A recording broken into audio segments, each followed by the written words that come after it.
It is always important to make progress, so before the 60th day, it might be useful to go through some of the dungeons so that you see if you've made enough progress. Because obviously in the Hell Hades competition there is a day 30 benchmark, a day 60 benchmark, and the final benchmark after the 3 months. Now, I'm playing this kind of casually at the moment. I'm not even spending all the energy every single day because obviously it's too much. I figured out it's too much to play really competitively. At the same time, I'm like placing like 32nd out of 55 starters, which means that it's kind of a midfield. And with minimal effort, I'll be able to go up to like, let's say 28, 25, I would say. But for that, we'll need to go through the dungeons. So for example, here you see that I've already made like 2 or 3 improvements in the Dragon Lair. I think it was like 2 extra in the Ice Golem's Peak and 4 extra in the Fire Knight Castle. So this means that it's you don't play these dungeons for about a month, and then all of a sudden you figure out, there is a lot of gain, or there are a lot of gains to be made. And this is what's happening here as well. Now the opponents are already level 200 opponents, which is weird in itself. I'm not expecting to win this. I could win this, but I'm not expecting to do so. At the same time, it's mind-blowing what kind of progress you can make, like within a couple of months. So this is not normal pace, by the way. Normal pace would be like you log in whenever you want to, and you compete just with yourself whenever you want to. If you start competing with whoever else, the game will very easily become quite toxic. So for me as well, just to continue, I couldn't basically bear the toxicity with all the errands, all the extra errands that I have that are not gaming related actually. So I just slowed down. And with a slowed down pace, you can capitalize on others quitting because they just don't know what they signed up for, or even if they don't, they know they have some other priorities. So this is also a possibility.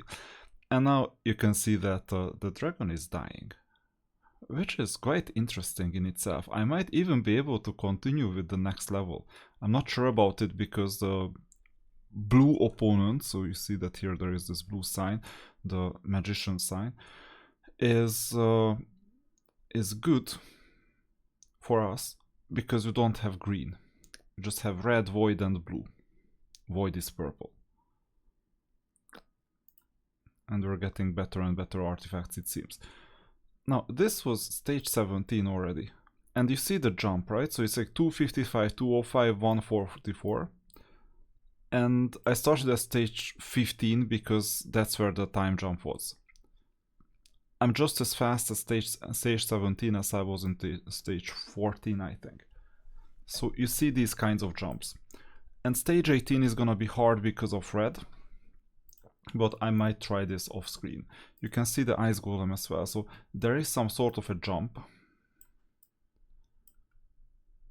I think I beat stage 14 before. Then I did stage 15, which was red, that's always a difficult one for me. Stage 16 and stage 17. And then 80 or 18 didn't happen. Unfortunately, the event dungeon is over. So there all gains are final. Fire Knight I won't start, but Sandcastle we might be able to make some progress here. I won't do super raids this time because it's just all about progress. I have a lot of reserves, so I couldn't even have time to spend my diamonds on this. I'm not sure if we'll survive this though, because that attack, if that attack is frequent enough from the end of the opponent, then they will easily grind down our energy. So it seems like that this is just the main team. I'm not even optimizing teams yet. If I optimize my teams, I would bring some healers. But so far I have like 7 6 stars, so I have very limited combinations. And only these are the ones who have like maxed out masteries and also maxed outs, or close to maxed out skills. Now, One important thing about the game is that you cannot really train 2 legendaries in the first 3 months that easily, because you don't have enough books. So those who really want to pull legendaries, like, I'm not sure if it's a good idea. And you see we're not winning this stage 7, so we need a different team. We're not getting enough healing, it seems.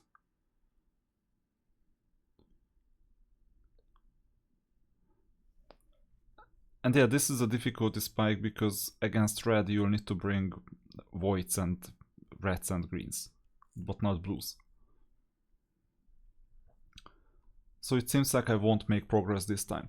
But the lifesteal gear is working really well on this unit. I might even win this. It's not likely. But one thing that I noticed, and I haven't read this anywhere, this is something I read myself, that the lifesteal gear kept this unit alive. So you'd need more lifesteal gears and less blue players. 3 of them are blue. Okay. That's the Sand Castle, and let's see Phantom Shogun. Obviously I stopped at the red. Oh, maybe we can swap them around like this. That could work.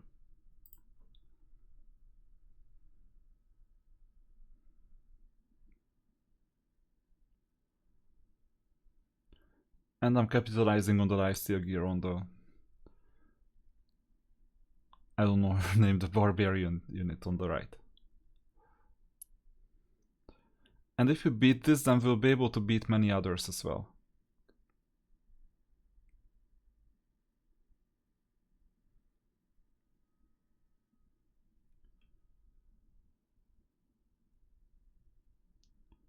And it seems like that will easily beat this opponent. Like, very easily. It won't be flawless, but it's beatable. And then the next level is gonna be easier because red is the hardest for us with 3 blue units.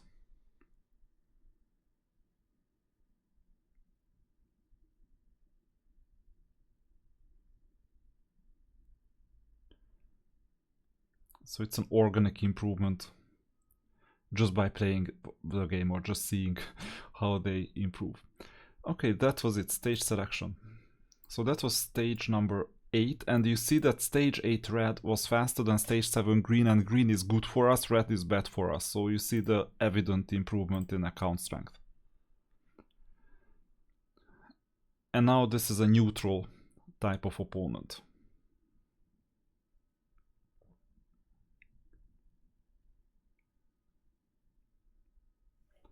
I'm lagging behind in terms of content, by the way. Even regular missions, because you're not getting extra points for completion. So I might do the nightmare regular stages as well sooner or later.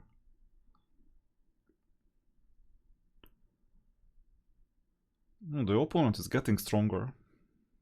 That's not good news. With Savita, the lifesteal gear has to work as well, but we have a reviver, so that works. Too bad that the reviver soon kills the unit, or not, or the unit is killed by the Shogun. Really quickly. But it seems like that we can make it without any interference whatsoever. And if the next level is green and not void, then we'll have a relatively easy time. Let's see, stage selection. I'm not clicking next straight away. Unfortunately, it's void. So I think it could still be doable. It won't be easy, but it will be doable. And then our reward is stage 11. For now, I'll stop here. This is just a demonstration of what is possible. I think I'm quite up to date in terms of Spirit Keep strength. Although I can try stage 15.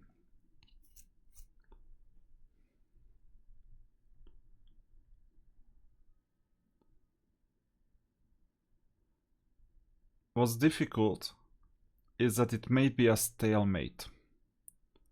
If it's a stalemate, I won't even continue. Stalemate is when You don't lose, but you don't win either. The game just goes on and on and on forever.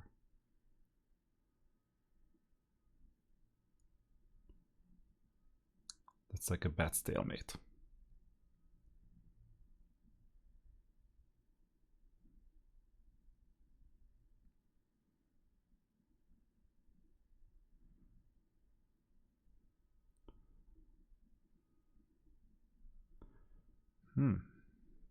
It's quite hard to even damage this opponent, but finally it worked.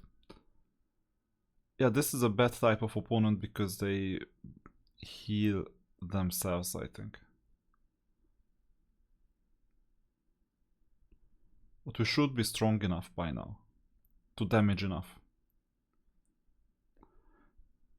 Sometimes it can only be done in manual because then you hoard your biggest attacks until after the healing. At other times it's just doable straight away. You see, it was a full healing. That's the problem. That's why these battles can go on forever.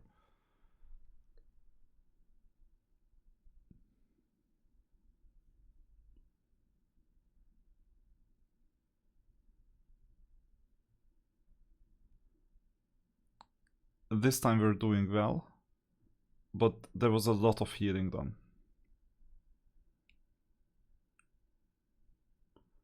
We need all these like poisons and everything else. By the way, if you click info, you see what is going on. Poison, minus 5% decrease defense, decrease attack, all these things. So this time it was doable. It was not easy, but it was doable. So you see that there was progress even here. Let alone the Arcane Keep. I think Arcane Keep should be easy enough on level 15. I haven't taken care of that.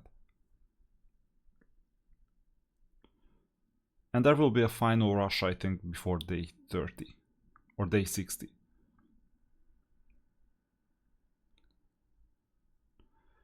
And it's absolutely fine, you just play and like after a month or so you come back and see how much your account improved.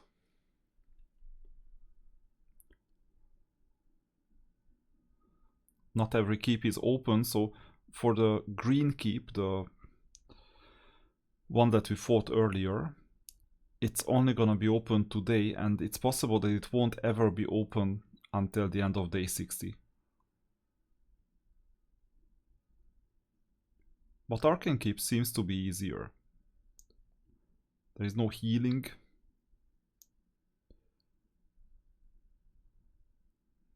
And for this reason we're strong enough to withstand all these attacks.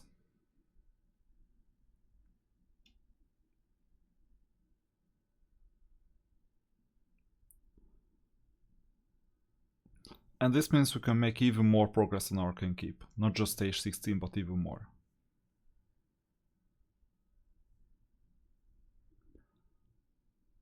And I didn't put a lot of thought into it, so I completed the missions and invested everything that was worth investing, and that's it. So that was Arcane Keep. And this makes our situation a lot better now. You see, it was even faster than the 145 one.